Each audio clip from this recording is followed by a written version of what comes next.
fellow Toastmasters, you probably heard that Google knows everything. And I'm here to tell you that this is wrong. If you open your browser right now and type in chicken god, the first links you will get have nothing to do with the chicken god I will be talking to you about today. I will tell you what it is, I will tell you where you can find it, and I will tell you about the lesson it taught me. So let me start by going back in time and space. Some of you know that I was born and I grew up in Crimea, a little peninsula in the Black Sea, which pretends to be an island because it's only connected to the continent by a very small strip of land. During summers, we would have a lot of tourists there. A lot of people would come there for their vacation. And just like any tourist, they would want to bring something back home as a memory about this beautiful summer and beautiful sun and beautiful sea. Some would buy something, others would bring back shells, but many will be looking for something we call chicken god. This is a little pebble with a hole in it, a hole made by sand and waves. Now, back home, these things are very rare, but not impossible to find. And just being rare, but not impossible to find, made them something people were looking for. We believe that chicken god will bring you good health and good luck.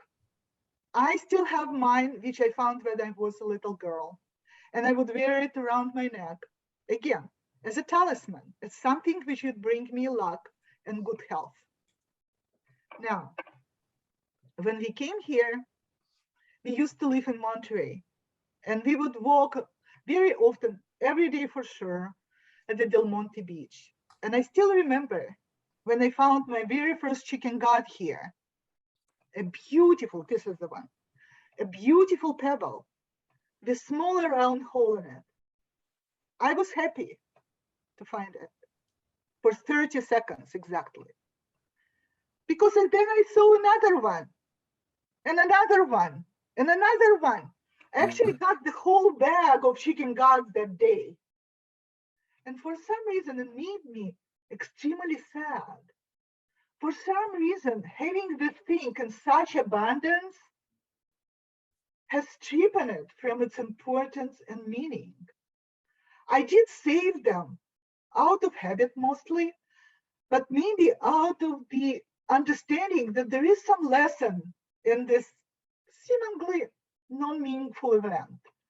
I thought that the lesson I got was that if you have something in abundance, it will lose its meaning and it will lose its importance. And as I said, it was a very dull thing to think about.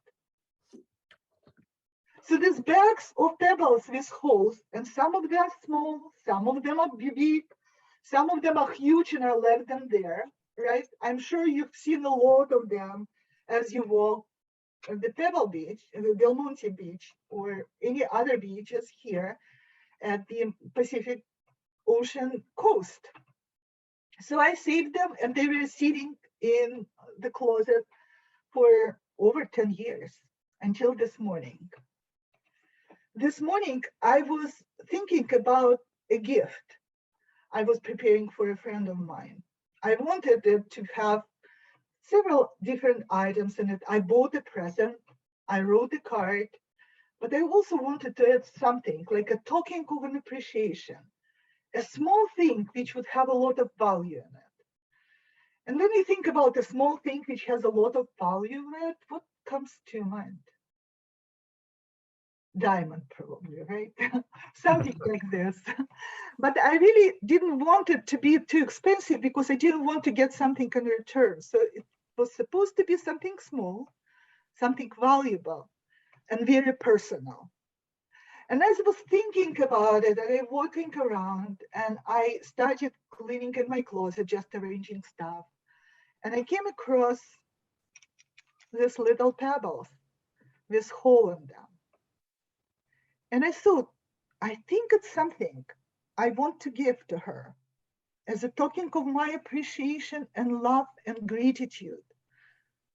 Not because they're so rare, but not impossible to find, but because of the meaning I put in them. And I'm sure the meaning she will get from it. And this was the lesson I got. Things we have in abundance may lose their meaning and importance, that they may maintain it and keep it if we are willing to share them with others. Now, the importance of sharing is not something I didn't know about until this morning. Of course, I heard about it. I heard I know it was true. But the thing is that sometimes this truth, this maxima, the things we know are true and correct and right things to do, they sit in our minds, but not necessarily in our hearts, in our souls. I thought about it as some sort of analogy. I have some analogy for it. It can be like a balloon, right? It's completely two-dimensional, and you don't know what it will look like until you add air into it. And then you have it in the whole dimension and the beauty and the color. And in the same way, the important saying, quotes, some trivial stuff, which we know is true, will sit down there like a two-dimensional balloon until the life will fill it in with the pain or joy we experience due to different events in our lives. This last year wasn't easy for me, but this understanding of how much people shared with me brought this new meaning to words I heard before. And I want to end my speech by saying thank you so much for all of you for sharing your love and warmth with me.